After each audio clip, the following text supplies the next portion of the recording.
Don't forget your feelings. Don't leave no pieces. Powered by Soca.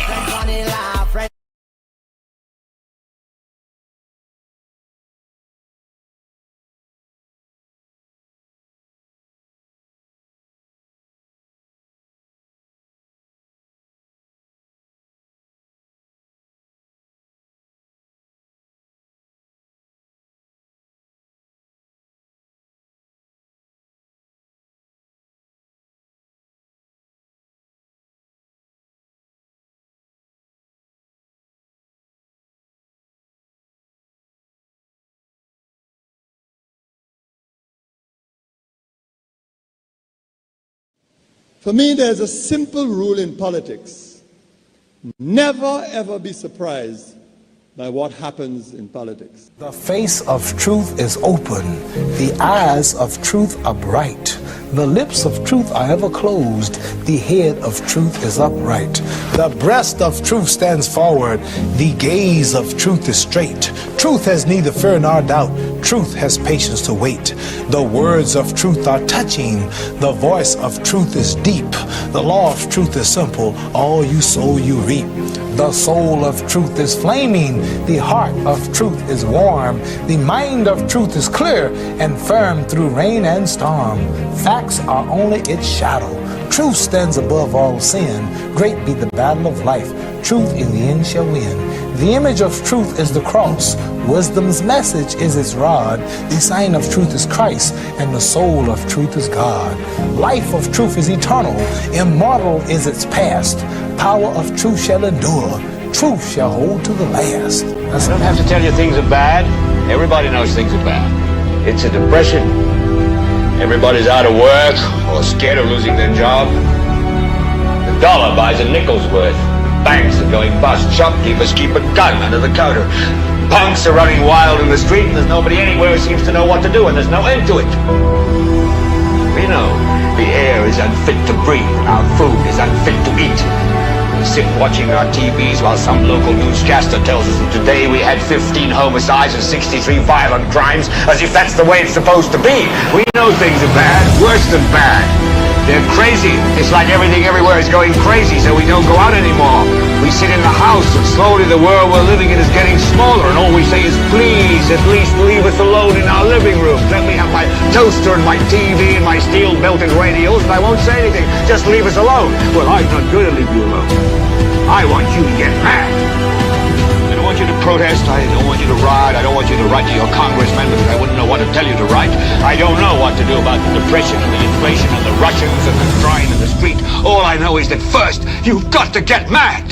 You've got to say, I'm a human being. God damn it. My life has value.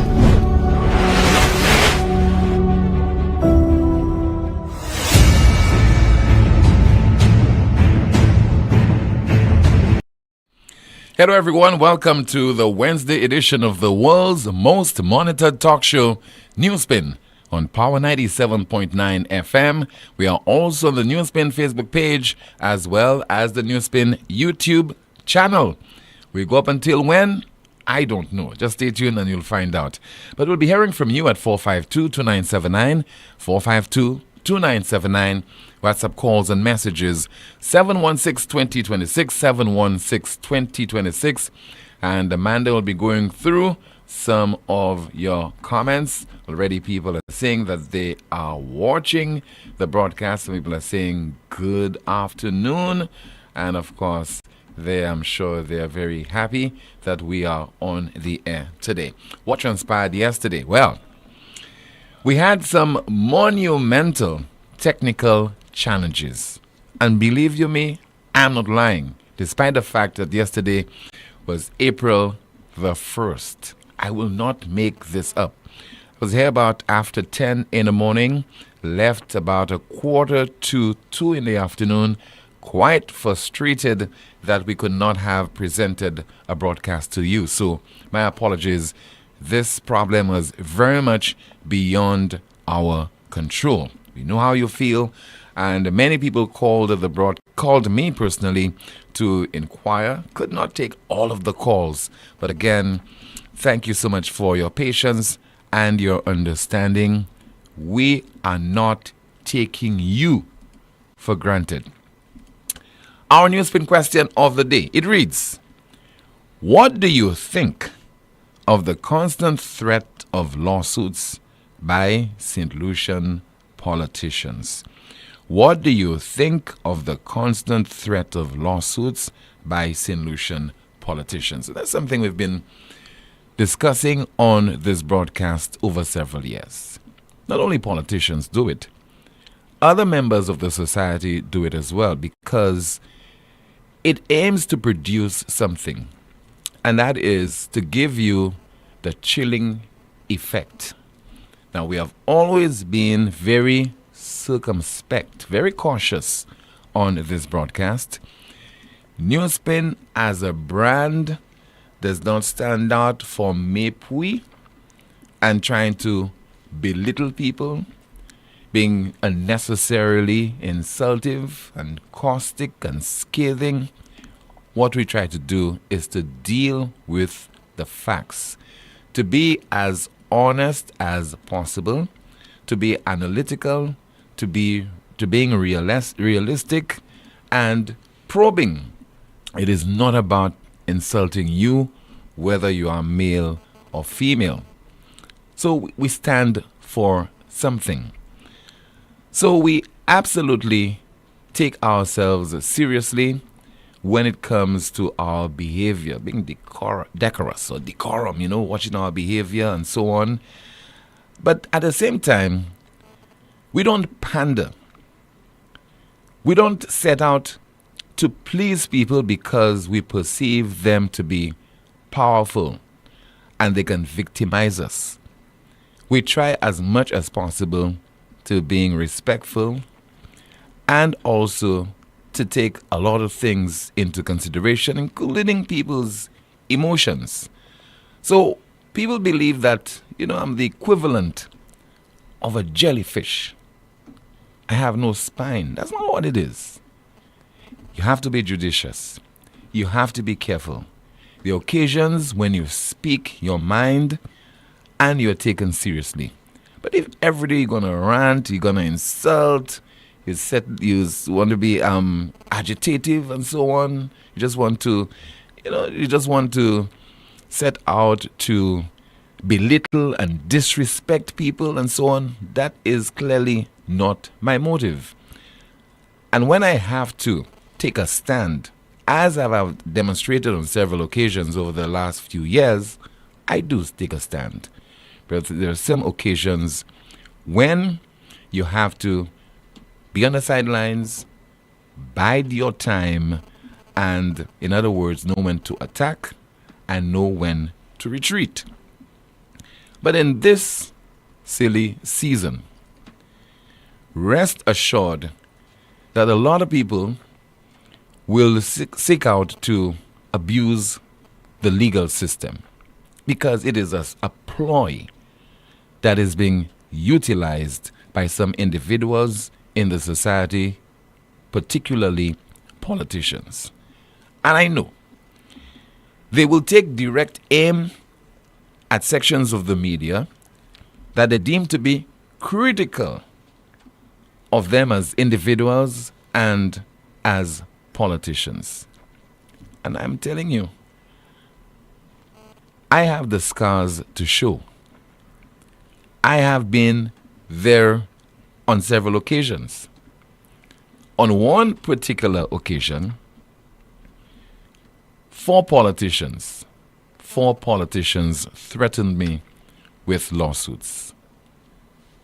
I apologized on radio, apologized on television, apologized through several of the island's newspapers. The Voice, The Mirror, The Star, and The Crusader.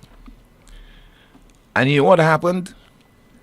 When I thought an apology was sufficient, several years later, I got a call that today you have to be in court. I was shocked, I was surprised, went to court, and this whole thing was settled. But prior to that, of course, this affected me.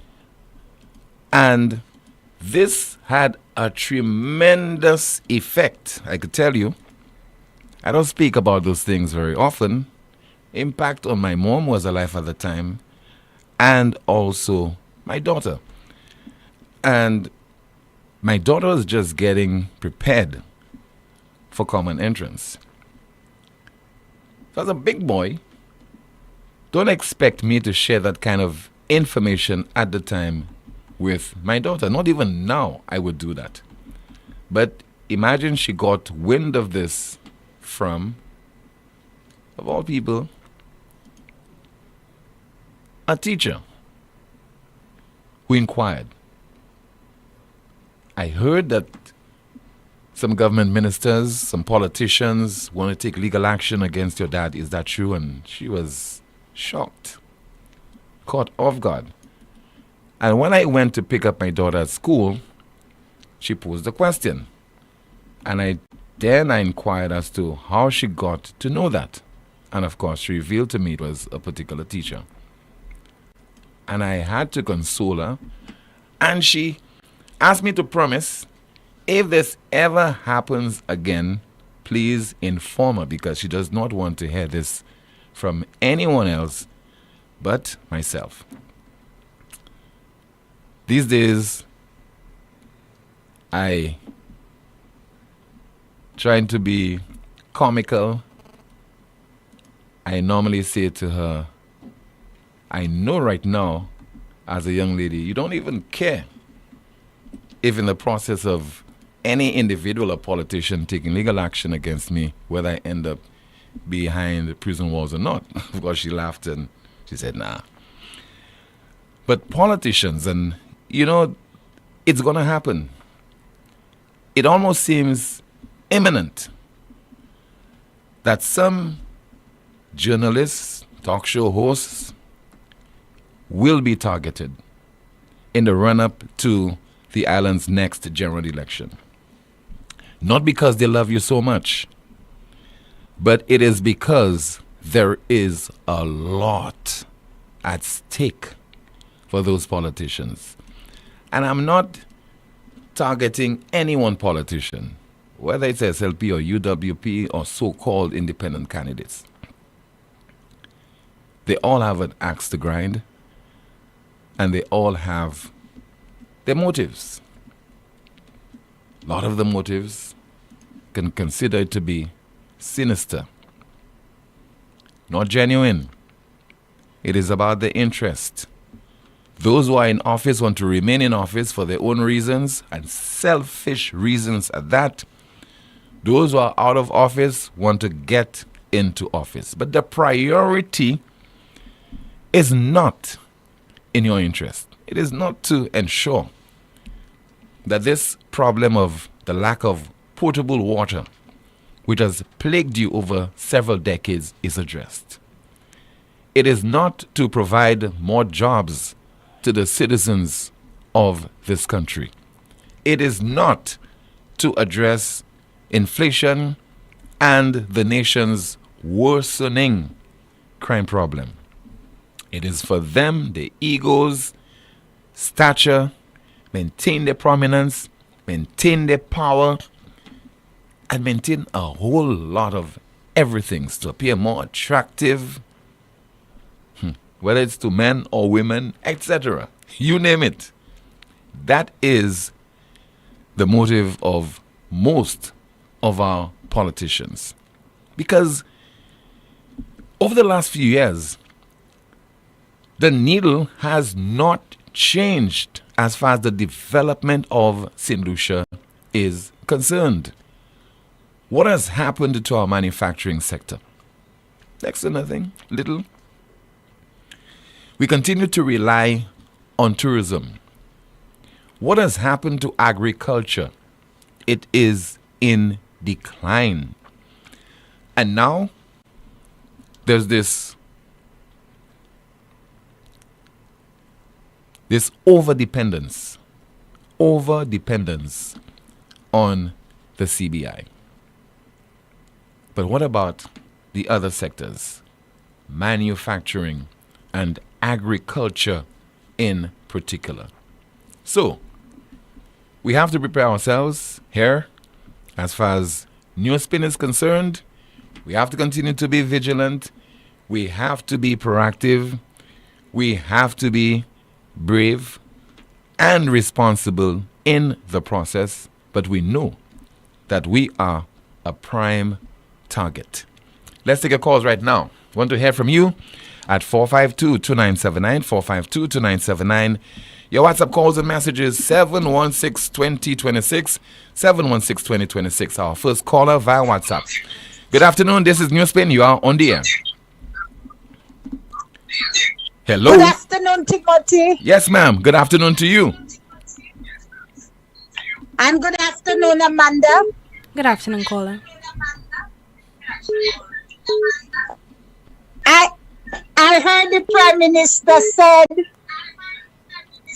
Okay, ma'am. Mr. Hold on there. Hold on there. Chastity will not do. Hold on there, ma'am. Whatever device you are using to listen to this broadcast, turn it off, please. And it's causing a terrible feedback. And it is also distracting you. So turn it off, Okay, please. sorry about that. I forget I had that on. Okay, ma'am. Go ahead. Go ahead. I was saying I heard the Prime Minister said Mr. Chastity will not do what he wants to do under his watch. Mm-hmm. And then I'm thinking, he has some ministers that are doing what they want to do under the Prime Minister's watch. And also, I heard he said Mr. Chastity wants power so much that he will do anything to get it. But at the same time, what I do know, they are moving names on the voters list, putting them very far from where they're voting, or even one lady went away on vacation, and still her name is off the list in a constituency. So who is really desperate for power?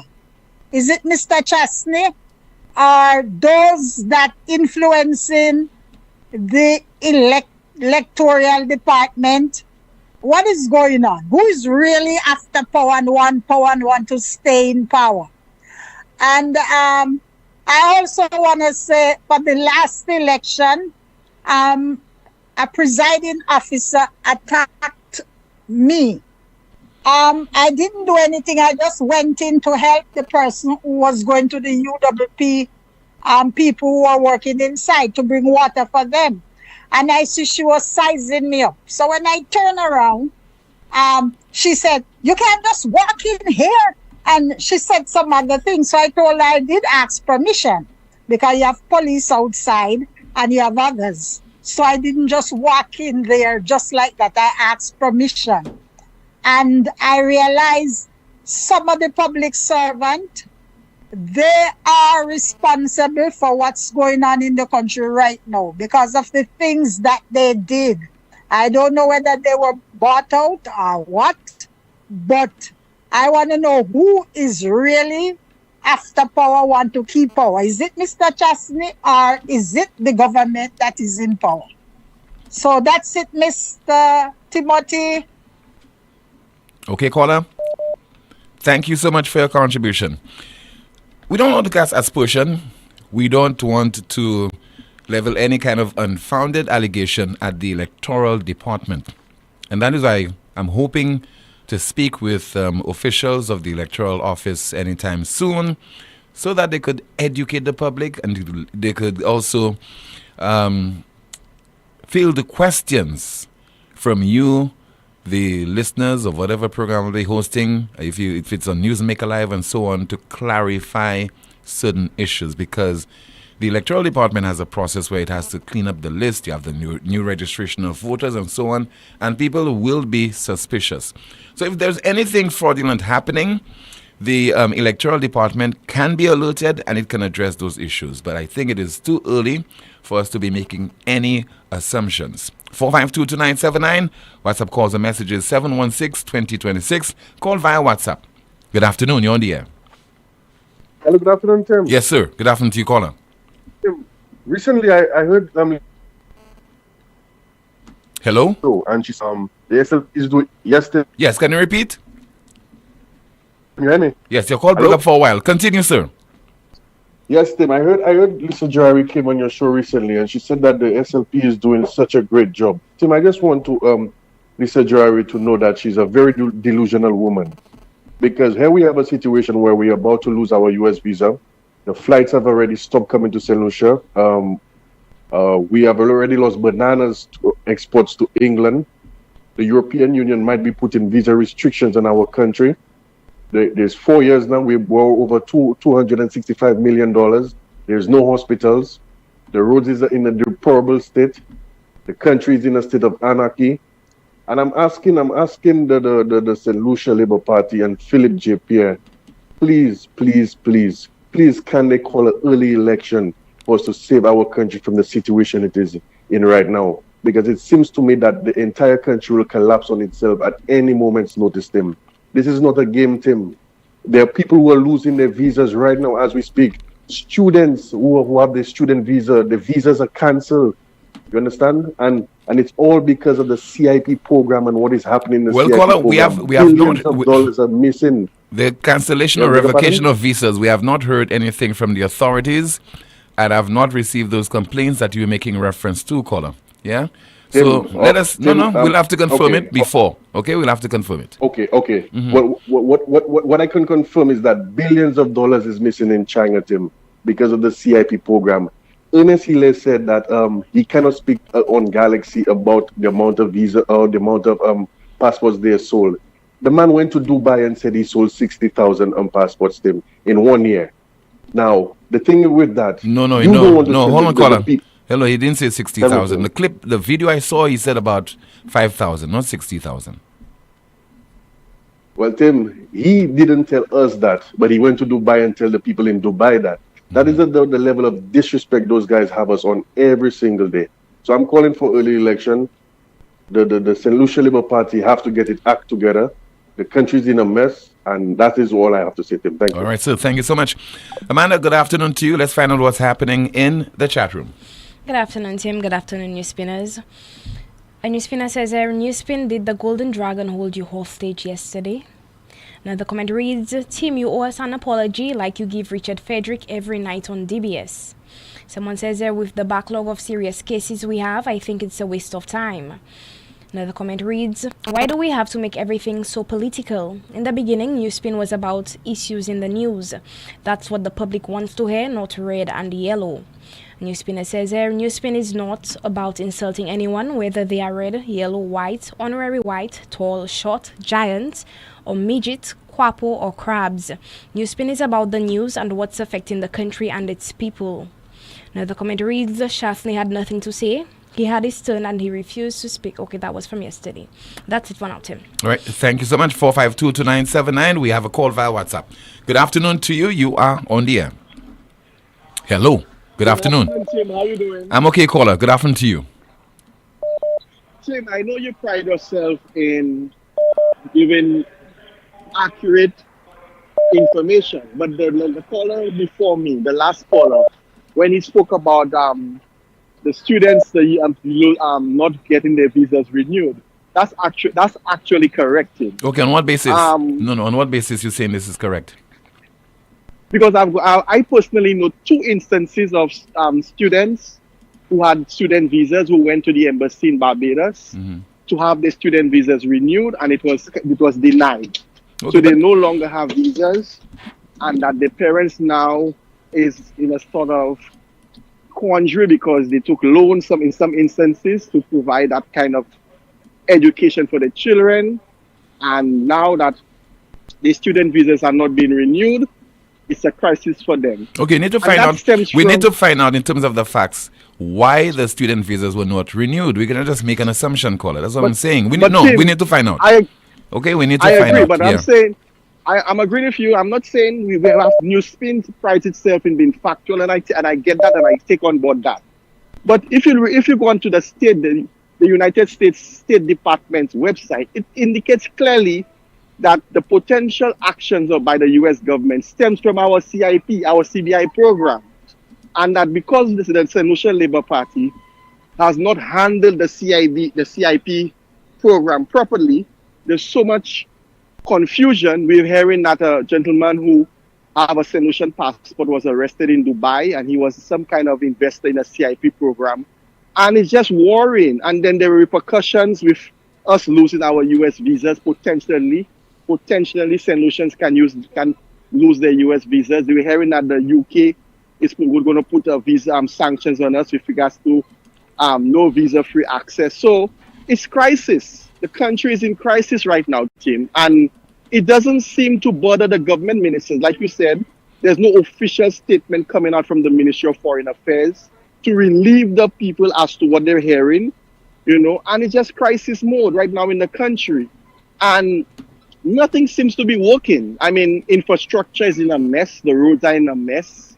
You go to the government departments, it's just like people just wakase, as we would say in our local parlors. They just don't care. Productivity in the public service is at its all-time low.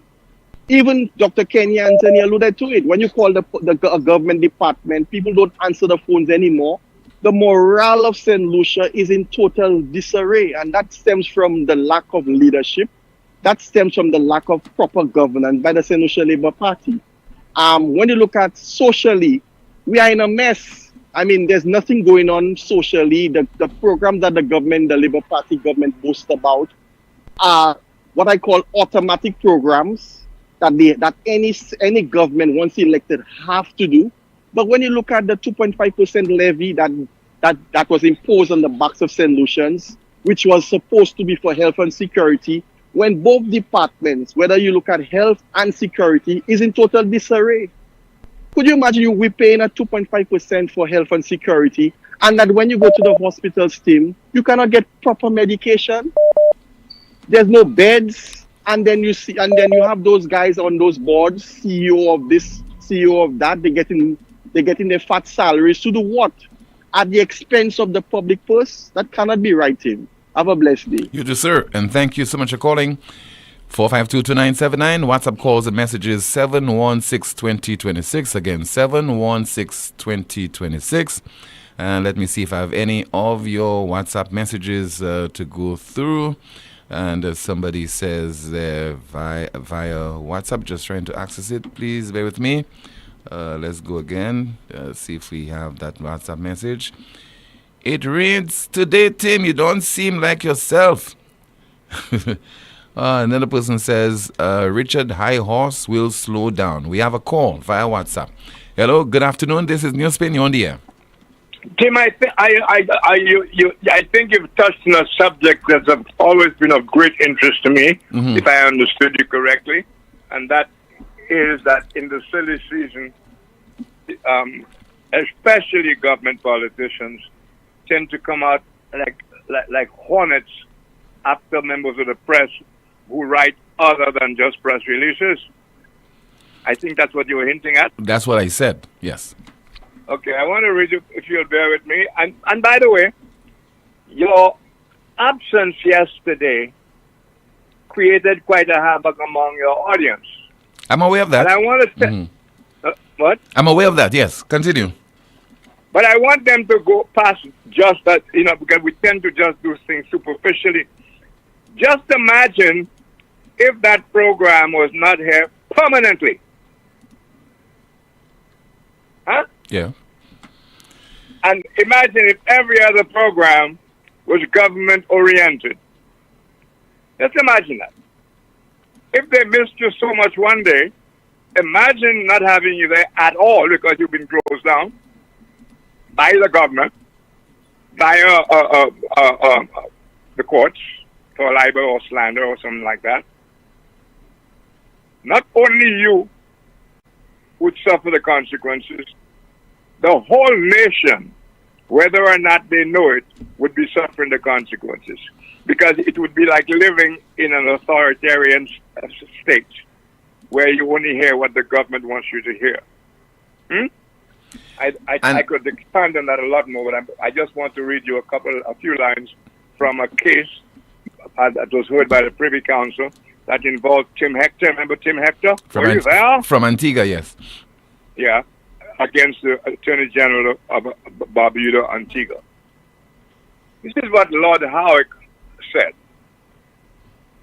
In a free democratic society, it is almost too obvious to need stating that those who hold office in government and who are responsible for public administration must always be open to criticism.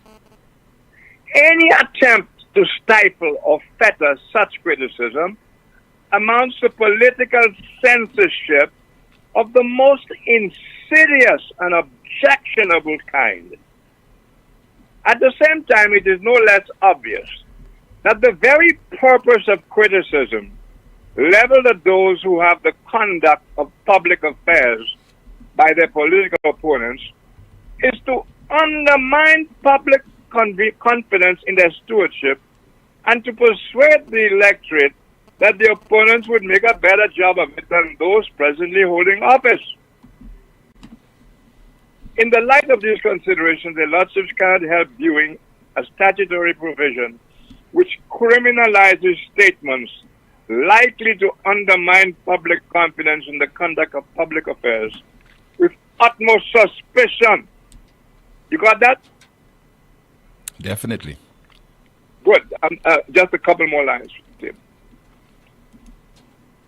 The judges observed at the Privy Council that it would, on any view, be a grave impediment to the freedom of the press if those who print or those who distribute matter reflecting critically on the conduct of public authorities could only do so with impunity if they could first verify the accuracy of all statements of fact on which the criticism is based. So when you hear these guys talking all kinds of crap, did you check it? Did you check it? Man, they use that to frighten people who don't know the law or who don't know. When you won the Journalist of the Year, whatever, that's what it's called? Yes, Journalist of the Year. Yes, yeah. You may remember Sir Vincent Plosac addressed the congregation then. I remember this vividly. I think this was at Sanders Latok. That's right. Mm-hmm. And you will remember that he said, because we were all complaining about how archaic the laws were, and we were all under heavy manners of the previous government and blah, blah. And Kenny Anthony, in all his glory, had just come in a few weeks earlier. Yeah. And everybody felt so relieved. And Sir Vincent made a speech. He was the keynote speaker. And you may remember him saying, if only the journalists would study the law on libel and slander, they would realize how much the law leans on their favor. Because they have to keep a job to do to keep the people informed. And governments generally would prefer the people who are not informed, which would allow them to do almost anything they wanted. I mean, we are hearing more now about the CIP than we've heard in the several years the CIP has been in operation. And even what we are hearing now is very carefully crafted information from the government office, and we have no other way of checking the veracity of what the government is saying about CIP and its operations. We can't. And that's because among other deficiencies, Rick, we do not have a Freedom of Information Act to demand such disclosures. Well, the trouble with that, Tim, I think people have misunderstood the Freedom of Information Act because it still allows the government to take things out of there if they want to, and to give excuses, like give you various excuses why this must not be published. Things like to protect national security. All that kind of crap. Yeah, but at least, Rick, you'd have one mechanism that you could utilize to challenge the government, to force the government at least to provide you with information. Yeah, but you have one avenue. Yes, but first and foremost, we're supposed to have the regular press unfettered. Yeah, that's the first thing. The countries that have Freedom of Information Act and so on also have a free press operating as a free press. Yes, they do. They are not manipulated by or dominated or frightened to death by threatening politicians the minute you say something about them. I mean, these politicians accuse one another in the House of the most atrocious crimes, including murder and so on. I've heard them in the House of Parliament. Not only in the House, Rick. Not only in the House. And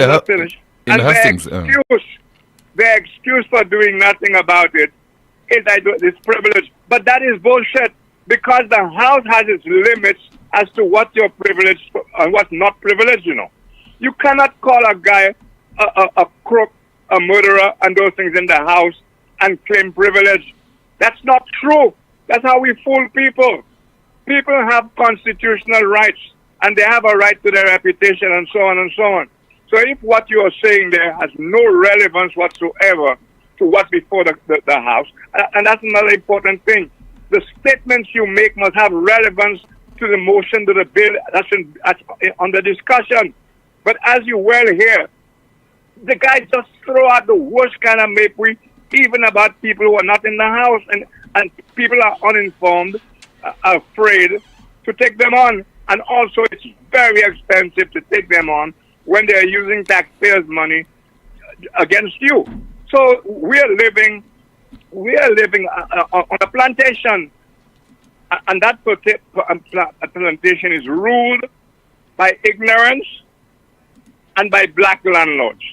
So yes, you will, and you know, this is again, you don't want, and I let me make a quick plug there. There's one house in St. Lucia, a media house, and that's not the first time I've said it.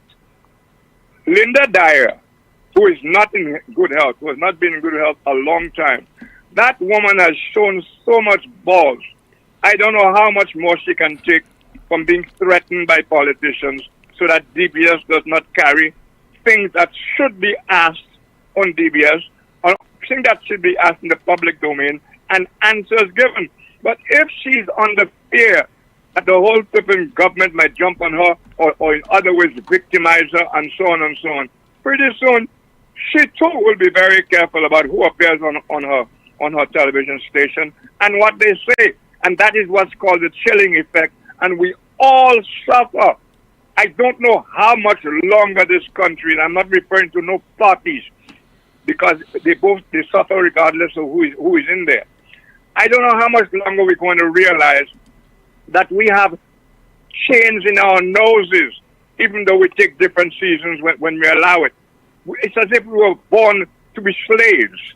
We have the mentality to be enslaved. We almost beg to be enslaved, or we don't live. Thank you very much. All right, thank you so much for calling. 452-2979, WhatsApp calls and messages 716-2026. And the elephant in the room is that, unfortunately, we do not have a vibrant and effective media in St. Lucia. And let me explain. Now, it's not because I work at DBS Television or because Rick made the point. But not because I present the news as well on DBS Television. But the most impartial broadcast that you have in St. Lucia, on radio and also on television, is on DBS. And if I were to fall out with DBS today or tomorrow, and I'm working at some other media, and I have to say this, I will also repeat that statement in terms of the impartiality of the material that is presented on that television station. And just monitor. We realize that we give equal coverage to both political parties and other individuals that some of you deem to be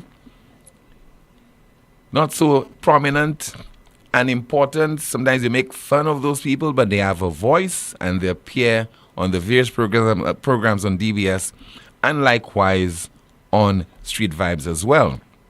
What is also sorely lacking, however, is a vibrant print media. You realize we no longer have a Star newspaper that is operating on a full-time basis. Remember, the Star newspaper came out, the publications were on a Wednesday and also on a Saturday. I think now they are just online from time to time. You get some articles written by Rick, etc. You only have the Voice newspaper, part of the print media. So you no longer have the Crusader with its editorials and the Quick Quack. You no longer have the Mirror newspaper. So I mean, we're just going backward as we are regressing as far as having an effective media is concerned. And what you also have, the significant number of reporters working at those various media outlets, whether it's radio or television, a lot of them, this is akin to the West Indies cricket team. And most of the players are averaging 20 and 15 and 20 and so on. And they have been on the West Indies cricket team maybe just for a few years. Imagine Craig Brathwaite, the captain, outgoing captain of the Test team, averaging about 35 runs. But we're not talking about cricket. So a lot of the media houses in St. Lucia, many young people have been in the media for only now, a lot of them for just a few months. And maybe, as the reporters, some people have been in the media a few years, maybe 5 years and less. So can you imagine what is happening right now in this country in terms of having a vibrant media that would ensure that those people who are in office, those people who hold powerful positions or in the seat of power, are made to account for their stewardship? And I'm not talking primarily about the government and government ministers or the cabinet. I'm even talking about people who are in the private sector as well.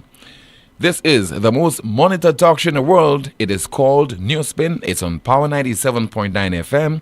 The broadcast is also on the NewsSpin Facebook page as well as the NewsSpin YouTube channel. KFC has done it again! Introducing the Wow Box, the ultimate meal deal that'll have you saying wow! For just $23, you get one crispy, juicy KFC sandwich, one piece of finger-licking good chicken, a serving of hot golden fries, more flavor, more crunch, more wow! All in one box! Hurry to KFC and grab yours now! Dine in, drive through, or order online at kfcslu.com. KFC, it's finger-licking good! Lazarus's Funeral Home is here for you. Lazarus's Private Cemetery offers a peaceful resting place for your loved ones. With tranquil settings, visitation, and reflection, we believe in the compassionate care of all our departed loved ones. Lazarus's Private Cemetery, let us help you create a final resting place. Make it special. Make it Lazarus's Funeral Home, your friend in a time of need. Payment plans are available for tombs. Call us in Vidbuta at 452-7491 or in New Dock Road, VA4, 454-6555. Lucilec's remote options are available to serve you every weekday from 8 a.m. to 4 p.m. daily. Call or send a WhatsApp message to 285-6796, 285-7859, 285-3593, or send an email to customersupport@lucilec.com for assistance. Lucilec encourages you to use the available options for doing business with us remotely. I've seen you here before, and I have something special just for you. What have we here? Happy housewarming to me? That's the MNC Home Depot Rewards Card. You'll earn points every time you shop, plus exclusive savings and promotions just for you. Just for me?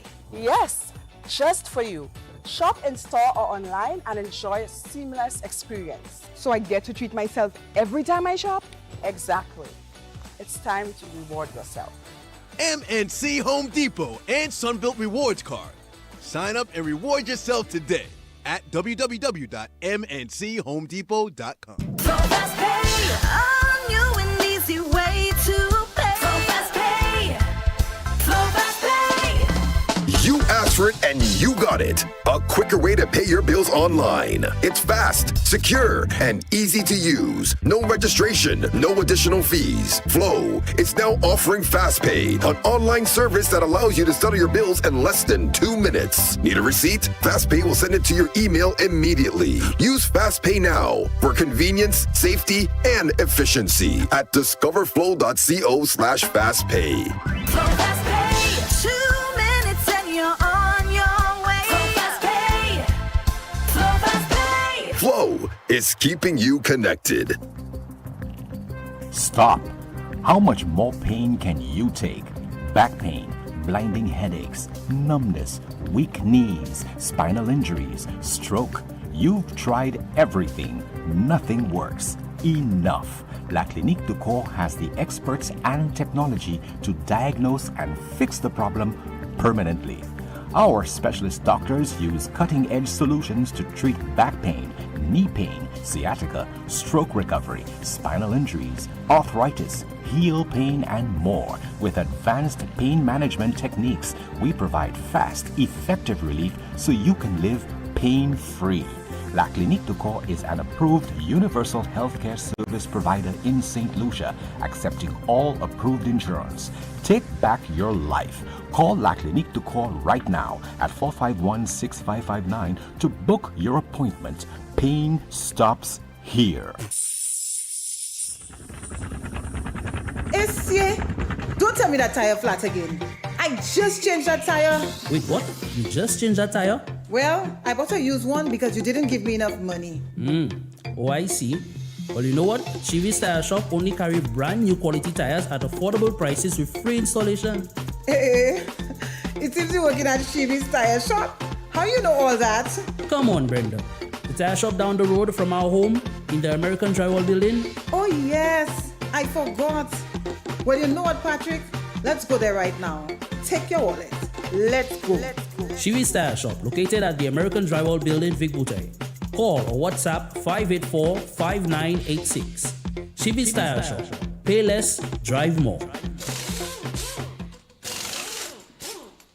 It all started with a penny. For over 85 years, we have invested in our farmers, fishermen, people, and our country. When we were called to serve, we were here. We understand what is valuable to our people and our country. That is why we support all industries, including tourism. We are the bridge towards a brighter future and economic growth. When our people, government, and businesses called upon us, we were here. 85 years later, First National Bank St. Lucia Limited is here for you.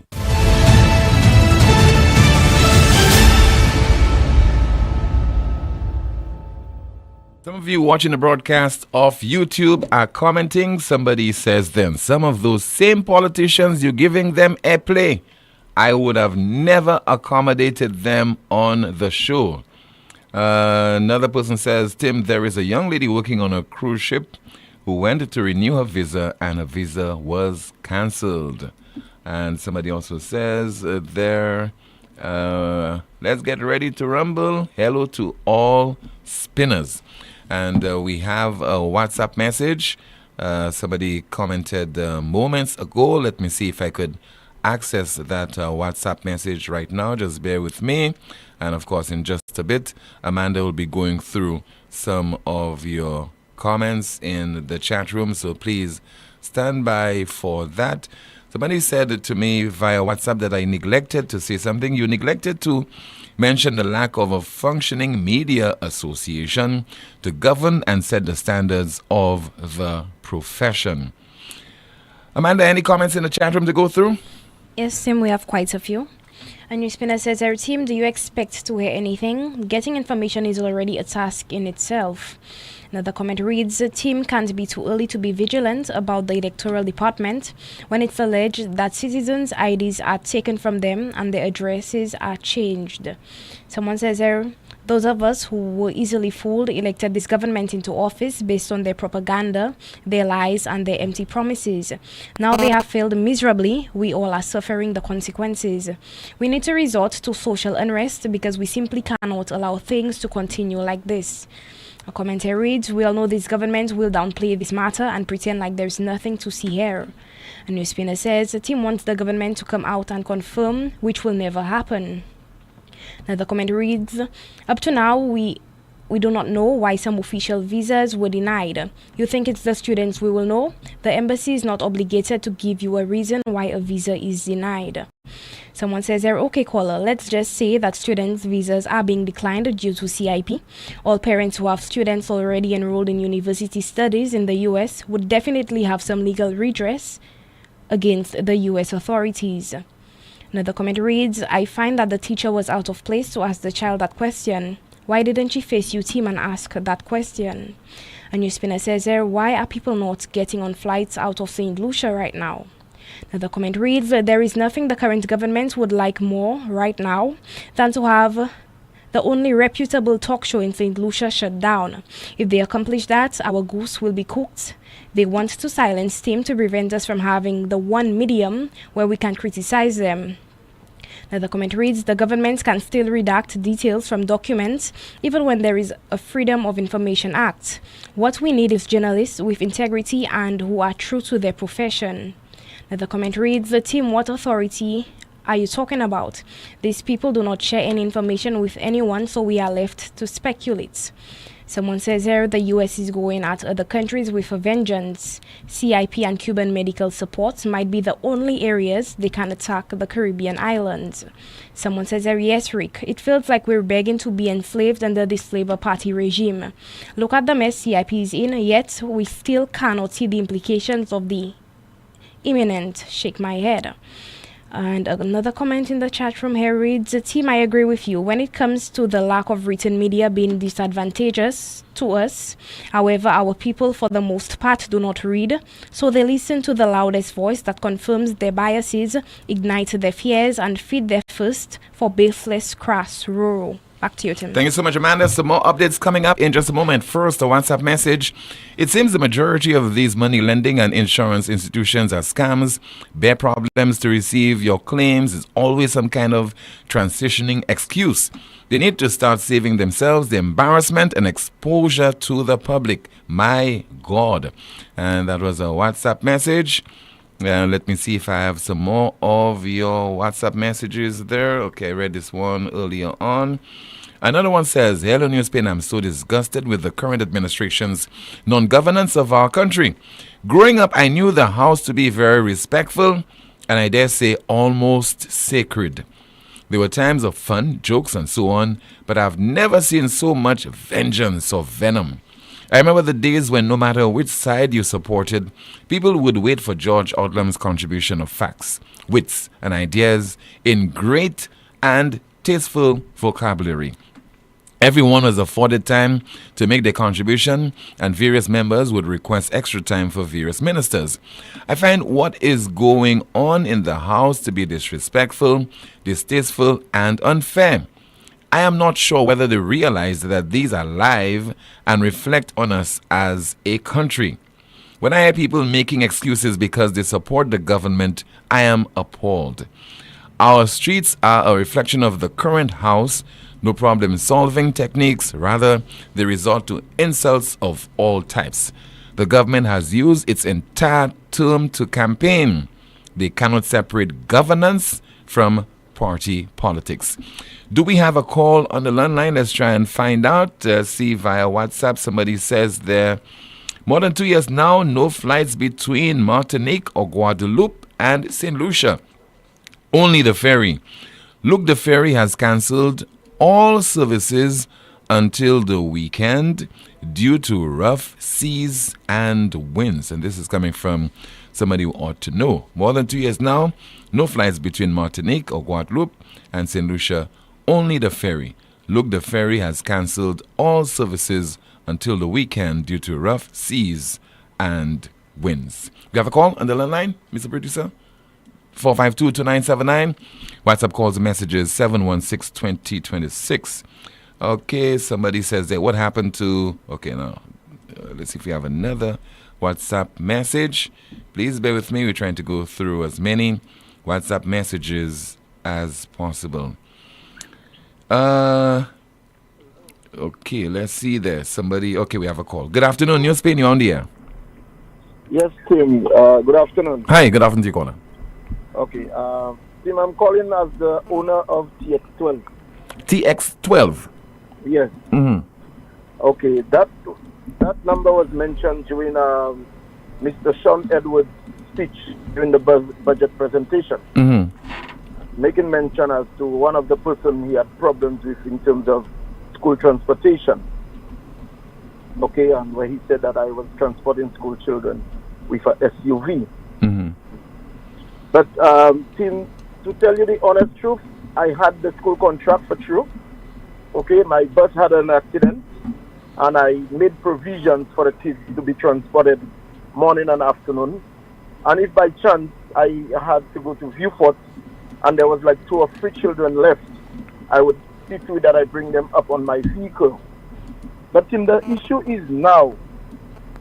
That happened since, I think that happened after the, while Mr. Stevenson King was the Prime Minister. And then when United Workers' Party lost the election, then the Labour Party got into power, and Sean Edwards took the contract from me, and so many other people. I can mention Abbott from Poleon. There's a guy called Rampal, and even as he won the last election, there's a gentleman by the name of Avaton, who have a one-leg guy who have a contract to help him pay his hospital bill. The contract was taken away from him. But in the situation is, presently, after he won the last election, he gave so many other persons. He had problems with me transporting the school children with my SUV, yes. But so many other people got contracts that did not even have a bus. There are persons who have the contract on their name, and they're looking for persons, for drivers to carry the children for them. And even as we speak now, I can tell you, 3 of those persons have left the contract. 3 of those persons have left the contract, and the children are walking on the street. The children are not getting to their home in time. Their parents are very much concerned as to what's happening with the transportation. Some of them are complaining that they are not getting paid on time for the contract, so it's a waste of time. It's a waste of the gas. It's a waste of the tires and everything. But I'm saying to the minister, as the Minister of Sports, as the Minister of Education, this is one of the things that he has to look at presently. Okay? How are the drivers getting paid for over 3 months transporting school children, and they are not getting paid for transporting the children? And today you find the kids are on the street looking for a ride to go home, and the parents are not too sure how they're getting home. And this is how sometimes some of the kids them get astray, because you can never tell who can pick them up on the roadside and take them to their home. And instead of he trying to put all those concrete in the Reno, try and do everything that he never intended to do, I would advise him now, instead of putting me on the spot at House of Assembly, I think the right thing to do at this time is to find money to pay the bus drivers that are transporting the children now, and all of them are dropping the contract because there is no money to pay them, or they're not getting paid on time.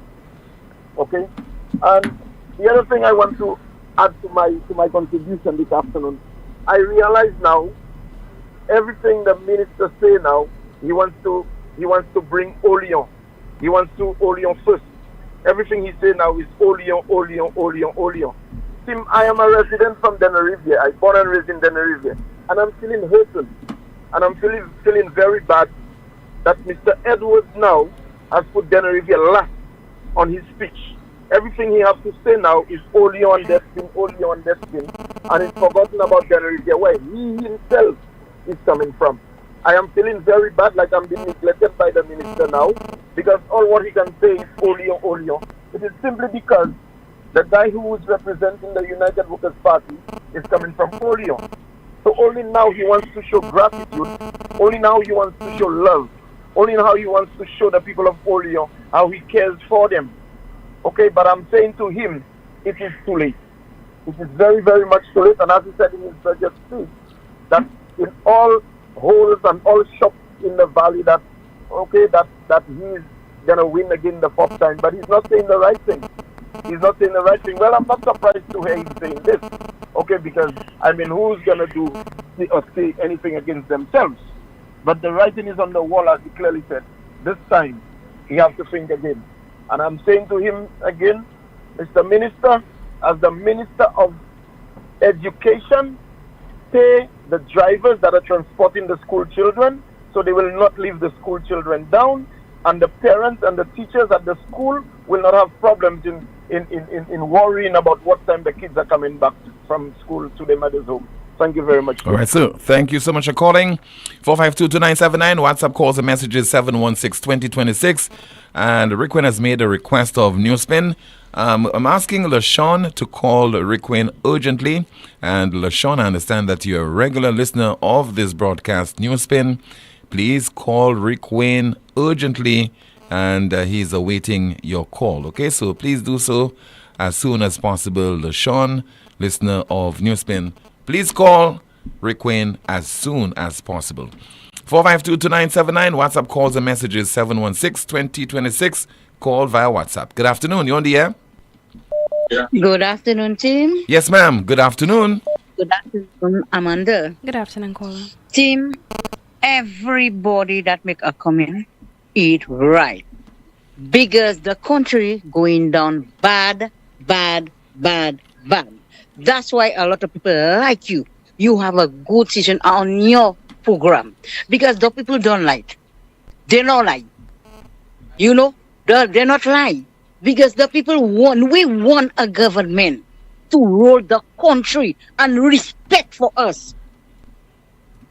You know, look at them in the parliament. Look at that. Look at them. You think that's right? We have children. They have children. What they see. What respect they bring for us. They're not looking nice. We want a government to protect the country for us. The people need job. You know, all the big people getting money, the poor people cannot get a cent. That's why they suffer. Everything going down. Hospital, medication, school, road, mention all these things. They're not looking nice. People talking about this thing, they're not looking nice, Timothy. They're not looking nice. Our country going out the country, oh my goodness, it's going down. It's going down. It's really good. We don't have a government, have a plan for this country. Thank you very much. All right, ma'am. Thank you so much for calling.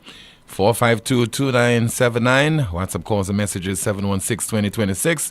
Let's take another call. Good afternoon. NewsSpin, you are on the air. Hello. Good afternoon, Timothy. How are you? I'm okay. How about you, ma'am?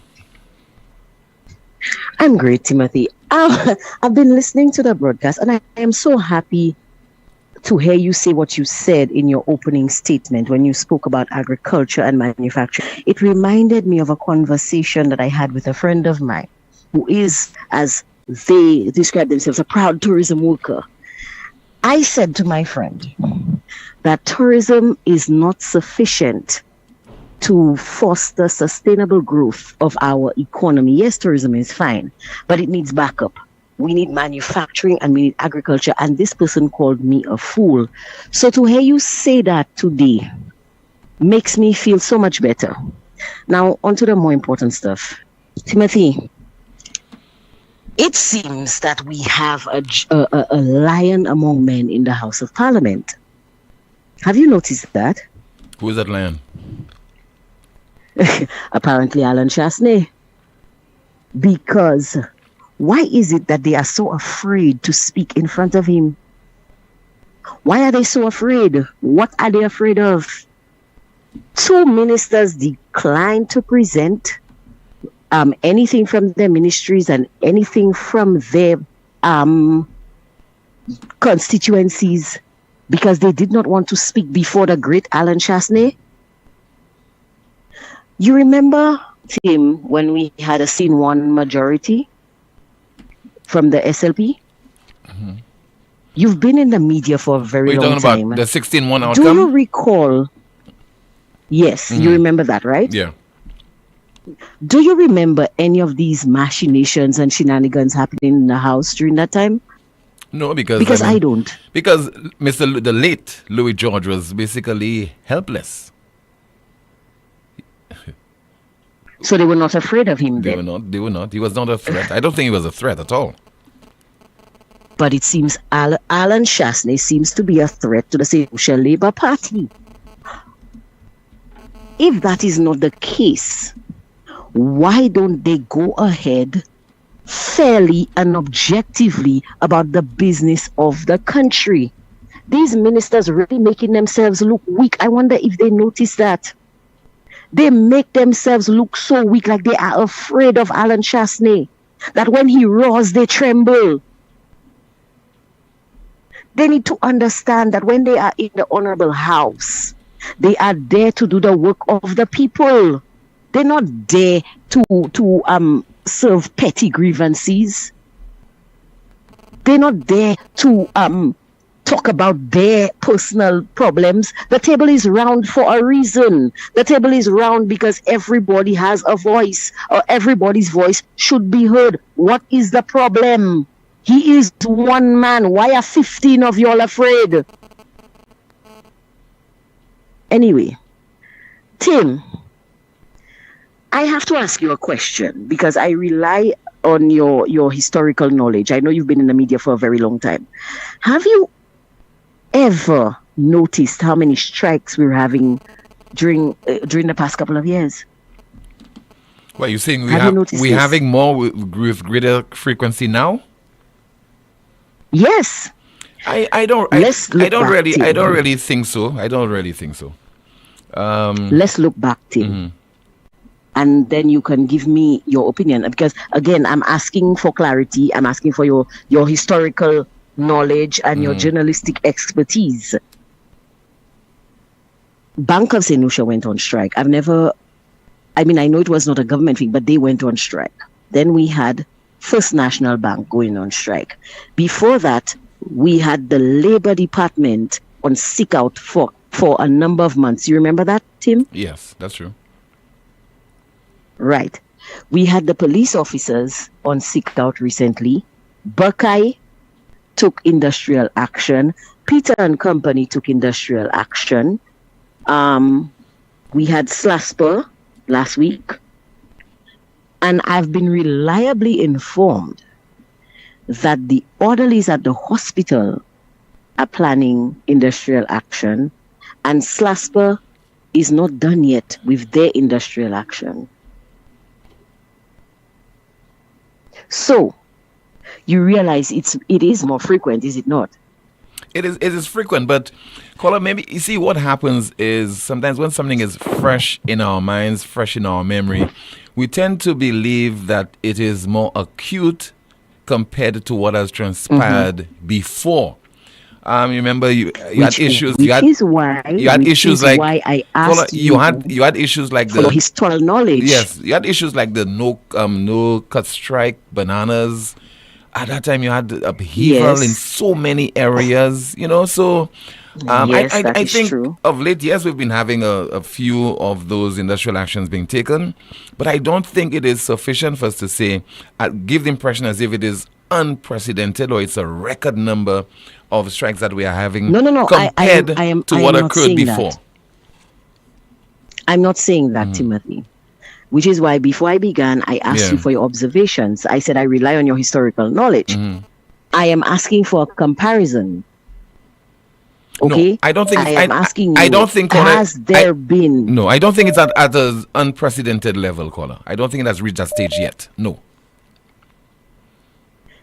And you realize it is happening, and you realize it's happening primarily in the private sector, and not the public sector. It does not involve primarily the government agencies. So it's happeing a lot in the private sector. Labor Department is a government agency. Yes, but I'm just Labor comparing. Department is a government agency.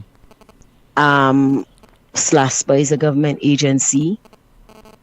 We also have the police is a government agency. They had sick out some time ago, and the action is planning. They're planning more.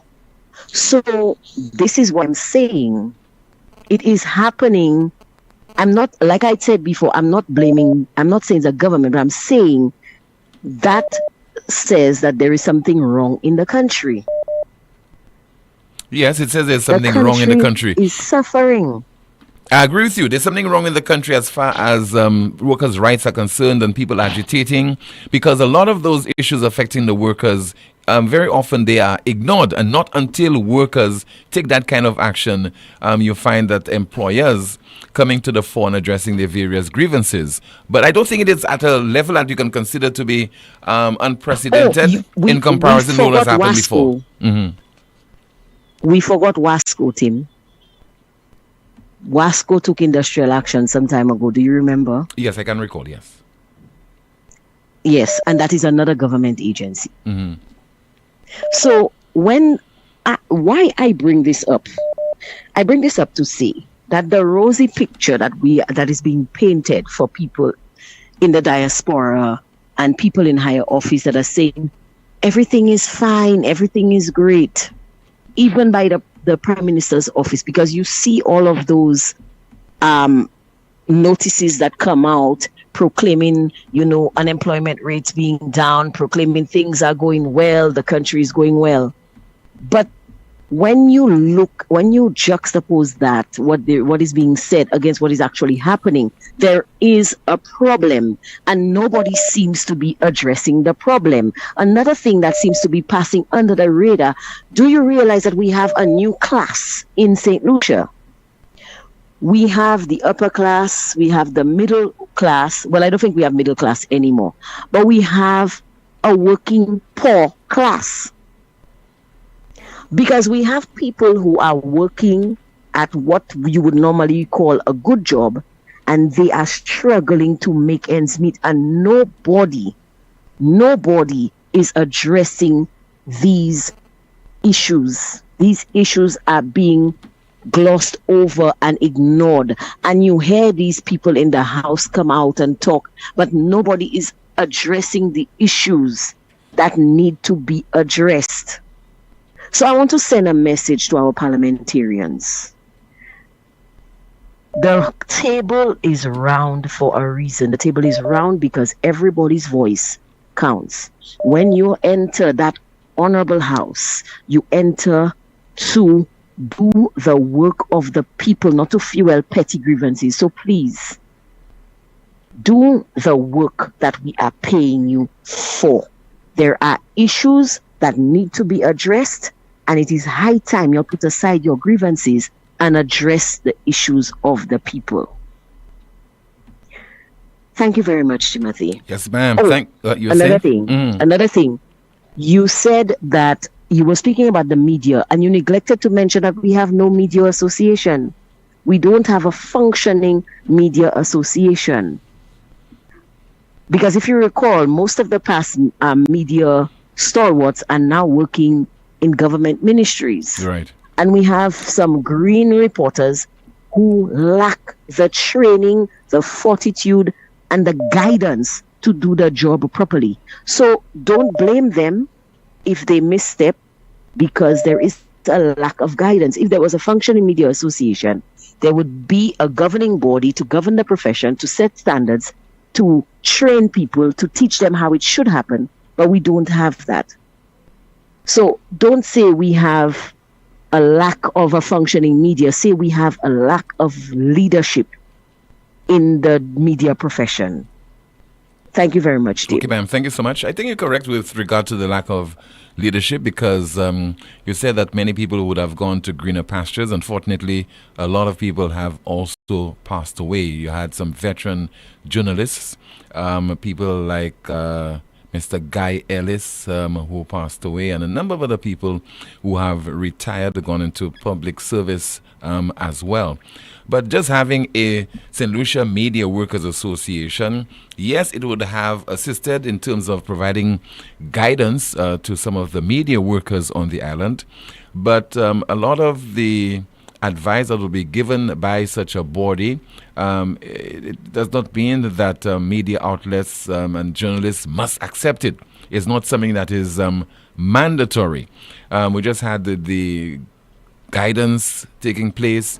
You had people socializing and so on. The camaraderie certainly was there, and that definitely is lacking at this point in time.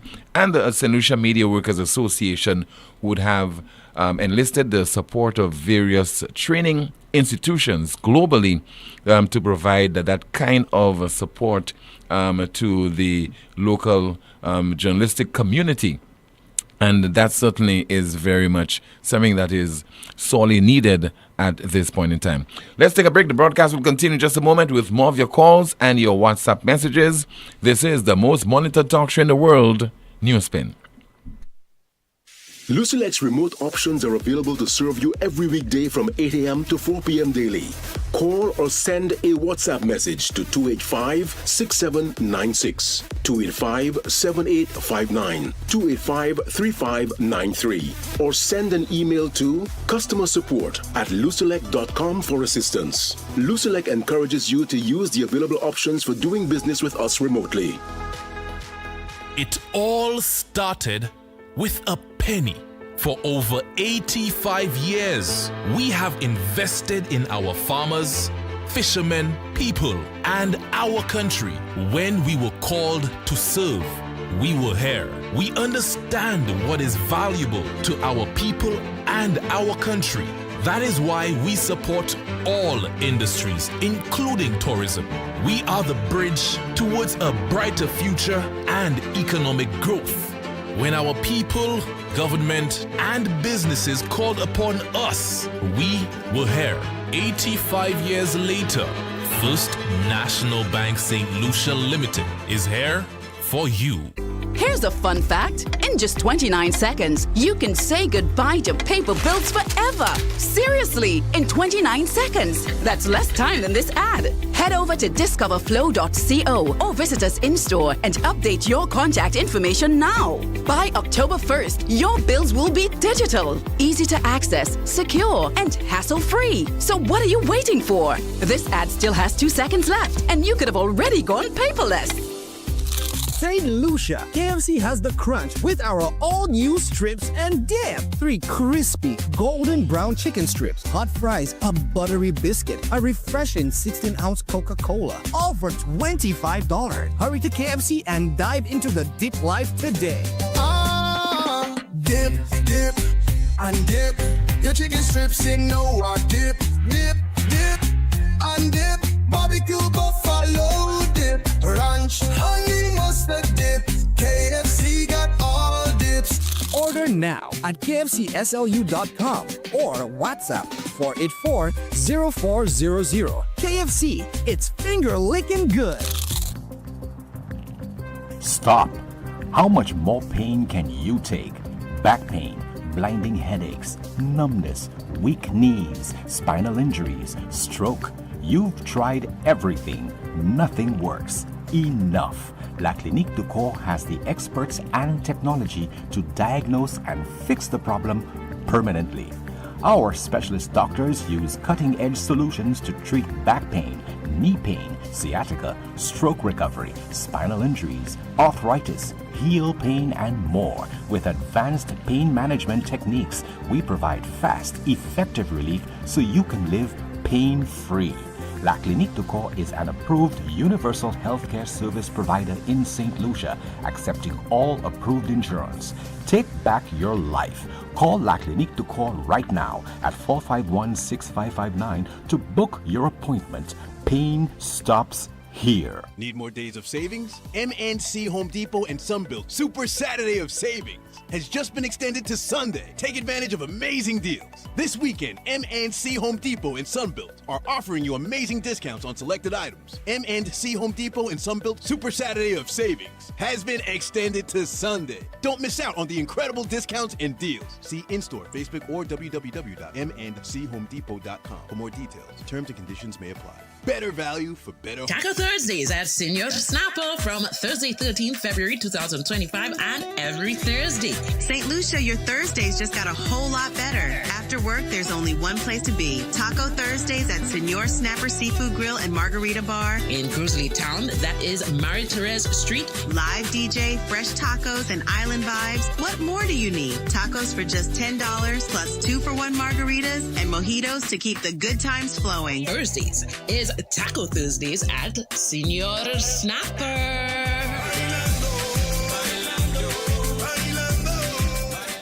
On Easter Sunday, when the sun rises in the west, so will the vibes. Rise 5 in Citrus. Rise 5 in Citrus. April 20th, Soufre Mini Stadium. From 3 p.m. featuring Imran Nerdy, Arthur, Shemi J, DYP, plus St. Lucia's biggest DJs. Plus, Soca Sensation, Hyper Sounds. Hyper Sounds. Voice of the one, Hyper Sound.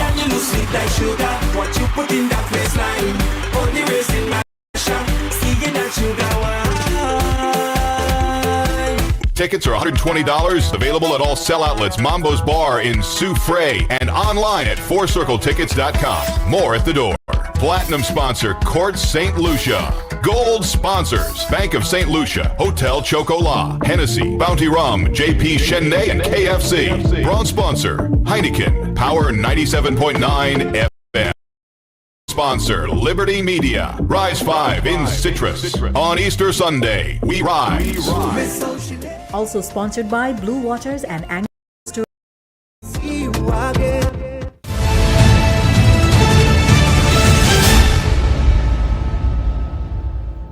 This is the most monitored talk show in the world. It's called NewsSpin on Power 97.9 FM. The broadcast is also on the NewsSpin Facebook page, as well as the NewsSpin YouTube channel. Still to come, a guy who wants to be the next president of the St. Lucia National Youth Council has a statement, and I will be sharing it with you. You'll be hearing it from him. Yes, the living paycheck to paycheck class caller, I am one of them. Thank you for addressing that matter. And that was a WhatsApp message. Let's see if we have some more of your messages. Somebody says, Tim, the country is bleeding, my Lord. And another WhatsApp message, and it says there, good afternoon. It seems like Alan Shastney thinks that he's still the Prime Minister because he's demanding when he wants to speak in the House. That's a WhatsApp message. Let us hear a contribution, a part of it that was made on Monday of this week by a caller to this program. His name, of course, is Mr. Lalel Ellis. Shawari, or whatever her name is, I can't pronounce it too well. She said that the opposition have a responsibility to their people that they represent. I think that's what she said. Doesn't Hilaire and Richard Frederick have the same responsibility to the people they represent? Didn't they have a right to put on the light to catch the eye of the speaker who was looking from left to right? So why they didn't put on the light when Alan Shastney refused to stand up? Why don't they have a right to the same people they represent? So when that lady is coming on radio and talking, she doesn't understand what she's saying. Sure, Alan decided not to report, not to put on his light. But there were two other lights to come on. Why didn't they? Contributor to NewsSpin on Monday of this week. 452-2979. WhatsApp calls and messages 716-2026. And let us see if we have a call on the line at 452-2979. Let's see. Let's turn our attention to our news of the day in the meantime. Our NewsSpin news of the day, it reads, former Costa Rican President Oscar Arias says the U.S. revoked his visa. Our NewsSpin news of the day. Good afternoon. You're on the air. Good afternoon, Tim. Hi, good afternoon, Mr. Guy Joseph. Tim, the discussions taking place, I see there's still a lot going on about this debacle in the parliament, and the leader of the opposition not speaking. I am still very baffled as to why the issue of focus is on the leader of the opposition. What about the instances where you have parliaments, Tim, where there's no opposition, like in Barbados, as you've had in Grenada? So if there is no opposition, will the government not report to the people of their country what their performance is? Well, in Barbados, there's an opposition leader. I remember one guy defected. He left the Barbados Labour Party, is now with the DLP. And you think that the Parliament of Barbados, because people keep on saying Alan Chasney wants to dictate when he speaks. Alan Chasney cannot dictate when he speaks. Only the standing orders would dictate when somebody is allowed to speak. And any member of the parliament has a right any time between the first speaker and the speaker before the last who is closing the debate, and that is the Prime Minister. So anywhere in between speaker number 1 and speaker number 16, the leader of the opposition has a right to speak there. And it is time that we begin to understand. It is not about how we feel. It is not about who wants to have advantage. Who does not want to have an advantage in a situation, team? In any game, in any situation, in any debate, in any presentation, everybody would like to have an advantage. So this business of, oh, this one is watching, that's the nature of what persons are involved in. And I want St. Lucians to stop trying to ridicule what has happened. If you want to blame Alan Chasney, I think you have to blame Richard and Hille even more. These are two ministers of government that were the policy makers, that had hundreds of millions of dollars at their disposal to dictate how it is spent, and they feel that it is okay not to say a word in the budget, how they accounted for their monies previously, and the allocations. There's no allocation in that budget for Alan Chasney, you know. The allocation is to the Ministry of Tourism. The allocation is to the Department of Housing. So how it is that it is Alan Chasney, I want you to show me where there's an allocation for the leader of the opposition office, other than maybe what is recurrent expenditure, that may be what is paying for the day-to-day runnings of an office. That is all. He does not have a capital budget. He does not have an allocation to him to spend in his constituency or in a ministry. So it is time that St. Lucia begin to hold people accountable for their actions and their behavior. And it is absurd that the PRO of the Labour Party would come forward and try to castigate Alan Chasney about whether he speaks or whether he did not speak, and not focus. She's the spokesperson for the Labour Party. So I would expect her explanation to be why Richard Frederick, as PRO, I would expect the PRO of the Labour Party to state why Richard Frederick did not speak as a member of the cabinet of the St. Lucia Labour Party, and why Ernest Hille, the deputy leader of the party, deputy prime minister and leader of government business. And Tim, is it true that Richard Frederick is still recognized as an independent candidate in the parliament? Independent MP? Independent MP. I think yes. Okay. Because so he's not a member. Independent MP. So he was not trying to dictate when he speaks. You see, it is time that we open our eyes and not let politicians get away with some of the things that is done, Tim. Because how can you justify a so-called MP who is independent and then he has a ministry running?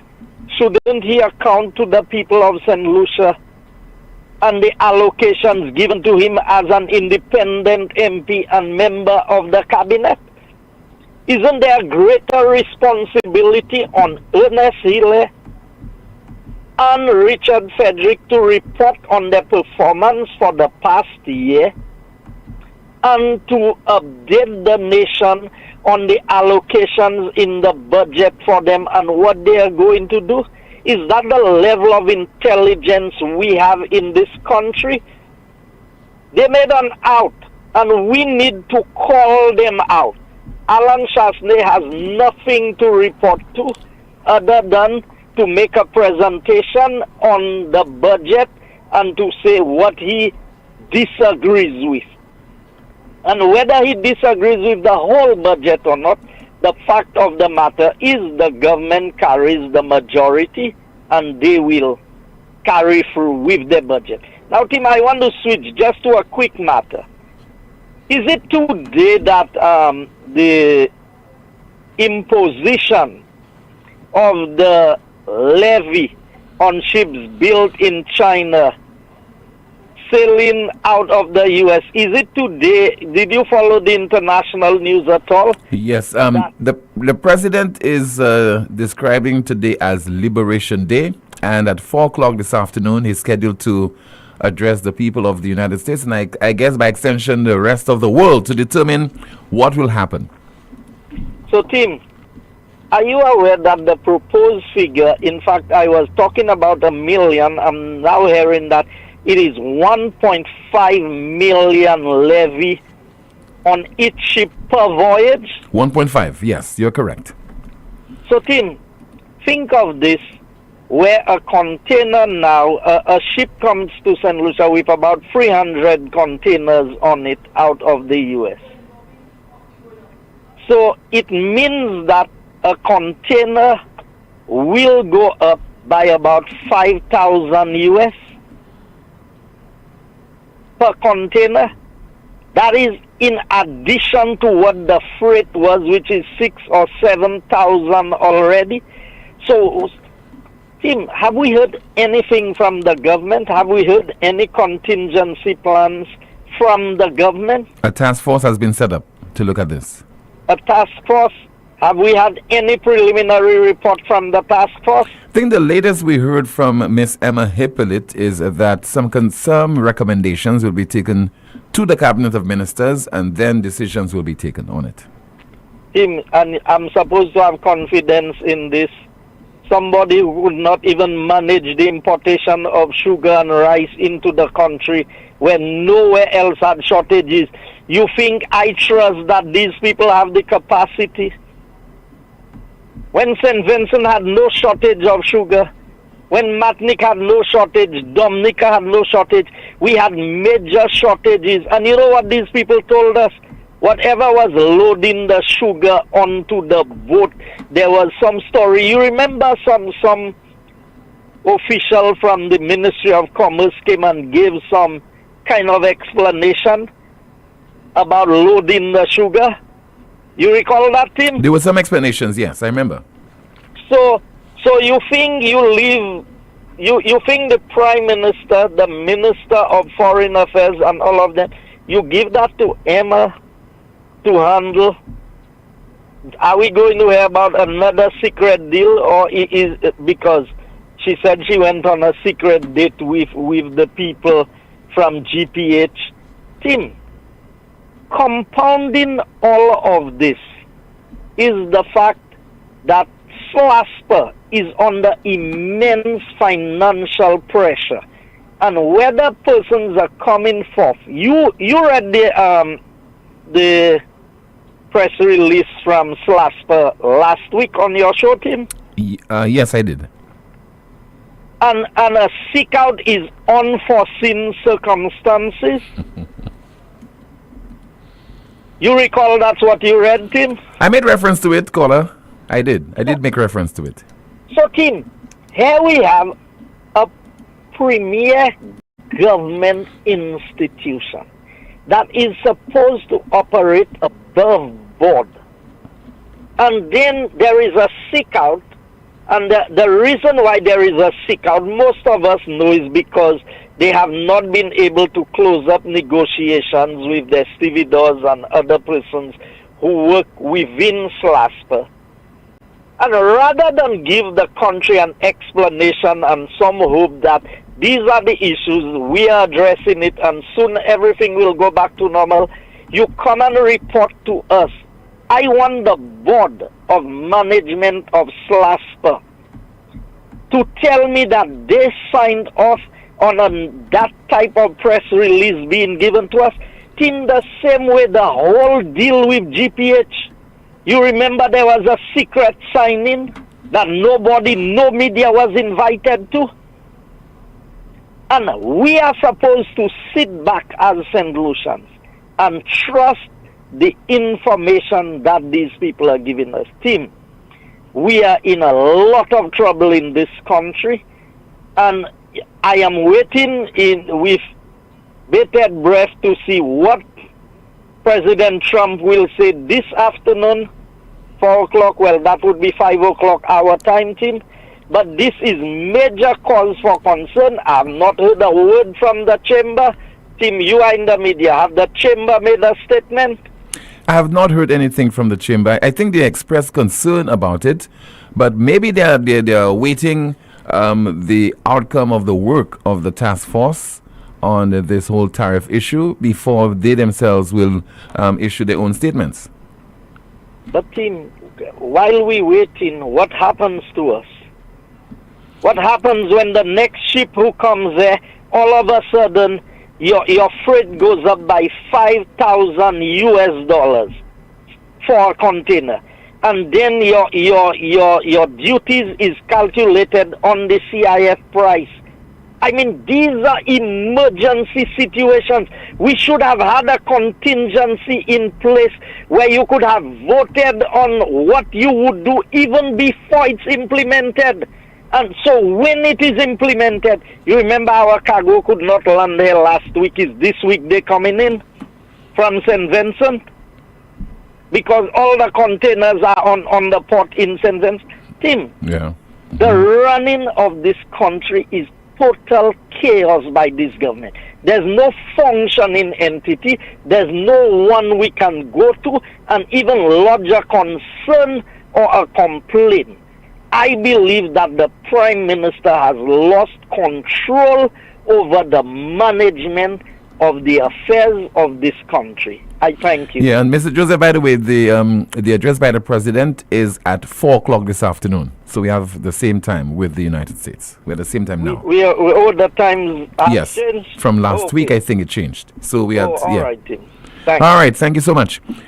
This is the most monitored talk show in the world. Amanda, let's see what's happening in the chat room. Go through some of the comments there that are worth sharing with the wider audience.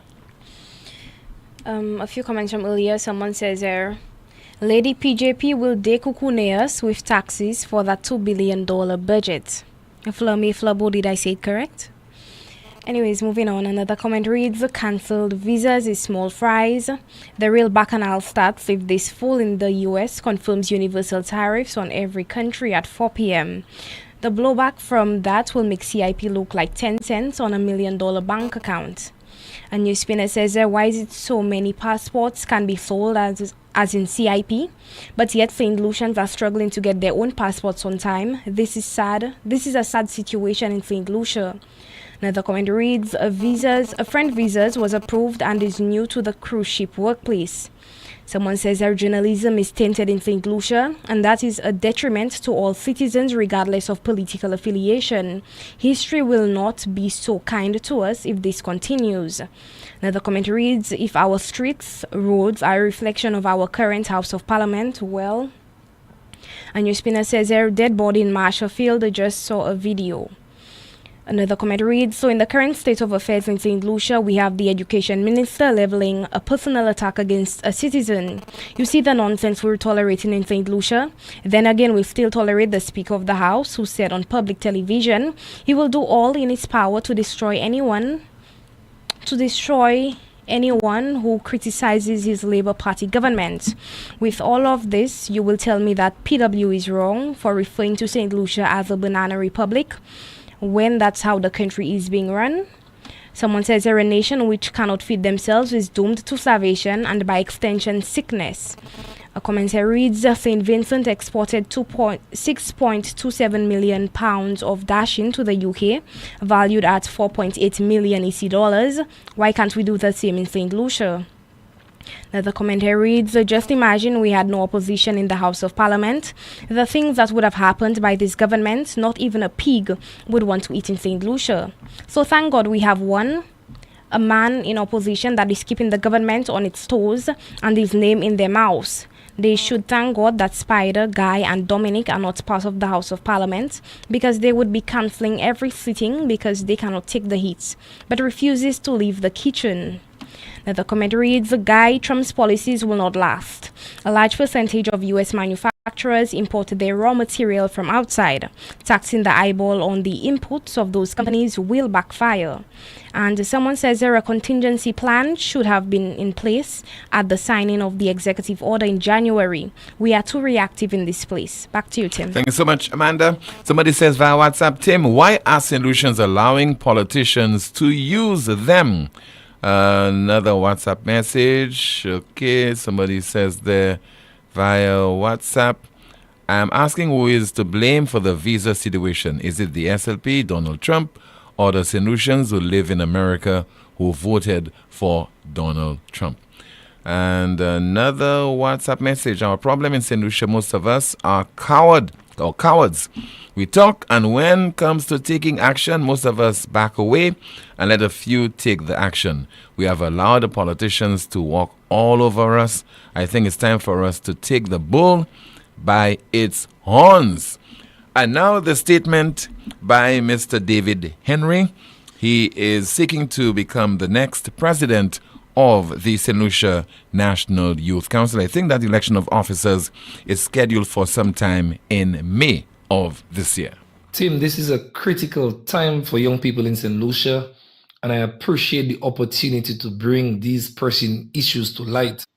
I come here today not just as a youth leader, but as someone who has spent years empowering young people, reviving broken organizations, and advocating for a stronger, independent youth voice. And yet, in another election year, I find myself asking, where is the leadership that should be championing youth? And Tim, if you can permit me, I have 3 concerns that I want to raise. One is the absence of the National Youth Council. Tim, as you know, I am contesting for the presidency of the St. Lucia National Youth Council.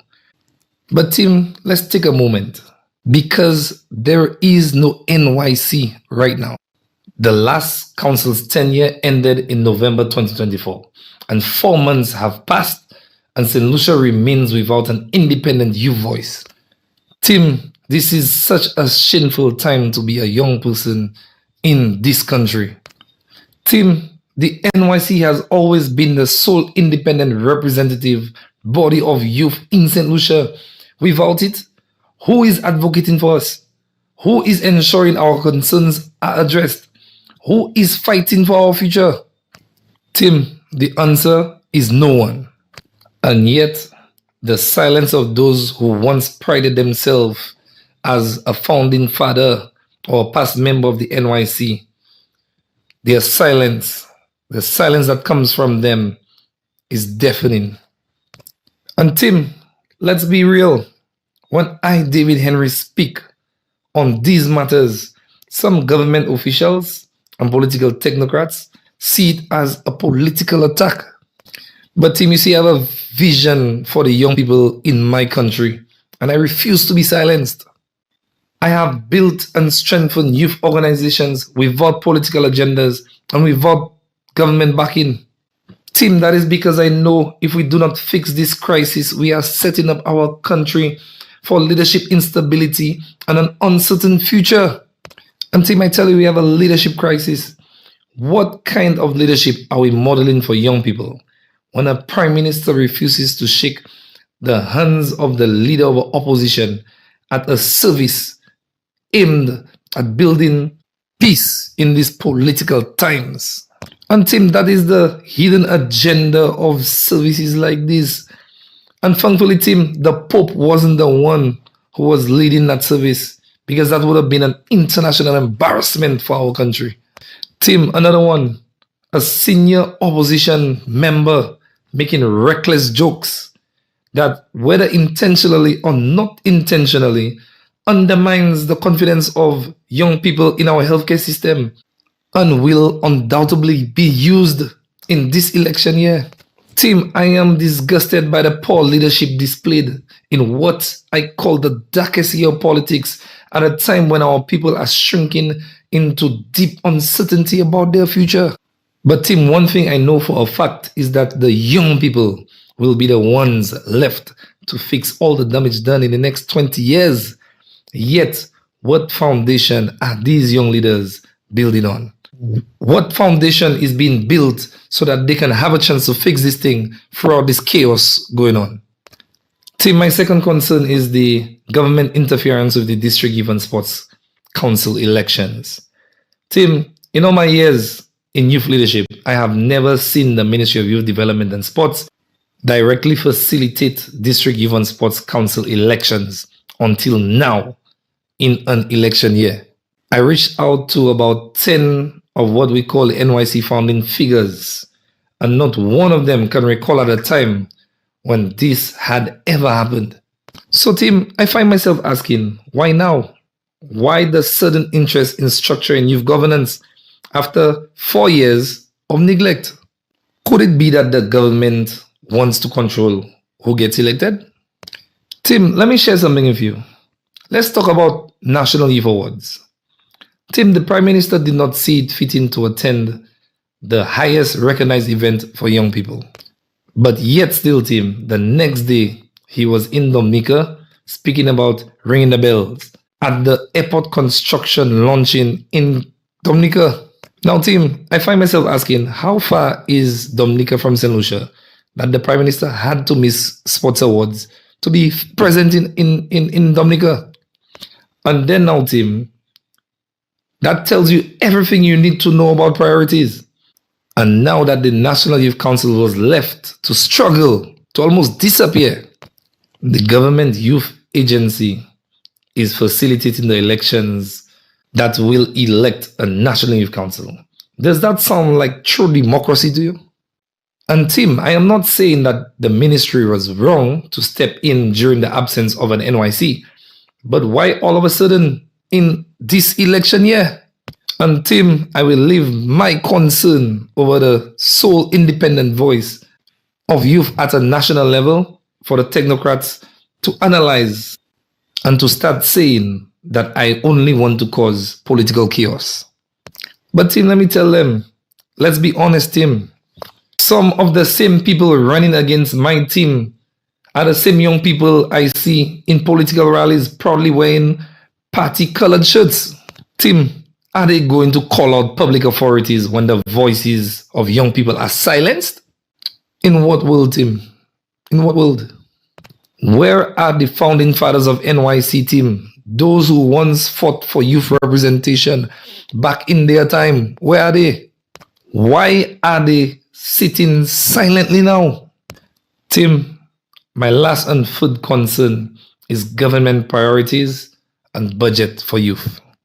Tim, I recently watched something on social media where the government gave a heavy lump sum amount of money to an organization in St. Lucia for youth initiatives, while the NYC, the sole independent voice for young people of St. Lucia, more than 60% of the voting population, receives only 50,000 EC, which includes rent for its office. Tim, all of this thing is just a big joke. How does this make sense? The NYC represents 17 district youth and sports councils speaking for over 60% of St. Lucia population. In the past, the NYC's voice was too powerful to be ignored. Yet today, team, we see absolute silence in the face of blatant disregard and disrespect. But team, this time around, when I travel the world and I meet with high-level stakeholders advocating for youth and coming to tell us that, yes, we're in your country doing things for youth, team, I'm going to ask them, why is it that you are giving heavy loans and large amounts of money to a country with no national youth policy and coming here and telling us, the young people, that we are doing things in your country, or we are developing the future of your country? Tim, there is no future for any country without investment, heavy investment in their young people. But Tim, I will go rampant on the national youth policy. I will no longer stay silent because it is an election year and we have to capitalize as young people to ensure we get what we want. Tim, this year when I travel, I will point fingers at the global leaders and I will tell them, you did this. You did this to my country. You did this to our young people. You provided funding for youth initiatives in my country, knowing full well that there is no policy guiding how money is spent. You never consulted the young people you claim to be helping. That's what I'm going to tell them, Tim. And this year, as I listen to the budget, I will be paying attention, very close attention to how much is allocated for youth-led initiatives, youth-driven programs, and youth-focused policies, Tim. Tim, I want to call out the forefathers of NYC, those who once led on its executive, including my very own father, Ricky Alexander. And I say this, you allowed your legacy to fade, all of you. And I ask, will you reclaim your voice, or will you stand by and watch the independent representation of our national youth fade? And to the young people of St. Lucia, wake up. If we don't demand better, we will continue to be ignored. If we do not defend our independent voice, we will lose it. And this is a crisis, and I will not stand by silently. Tim, this year, I am going to change my approach. And moving forward, I will call out individuals, institutions, and the systems that have failed our young people from a community level all the way to the United Nations, team. I'm going to join my African young leaders, and we're going to fight that fight. Because in the Caribbean, young people do not want to face the rocky roads of youth advocacy. And I will stand on every platform available to me to expose the truth, because St. Lucia youth deserve better. Just heard the statement issued there by Mr. David Henry. He is seeking to become the next president of the St. Lucia National Youth Council. And the election of officers, I'm told, is scheduled for sometime in May, next month, that is. That's the broadcast. Thank you so much for watching and listening to another edition of the world's most monitored talk show, and that is NewsSpin. Please join me this evening, 7 o'clock, for the DBS News World, and at 8:30, yet another special Newsmaker Live. Goodbye.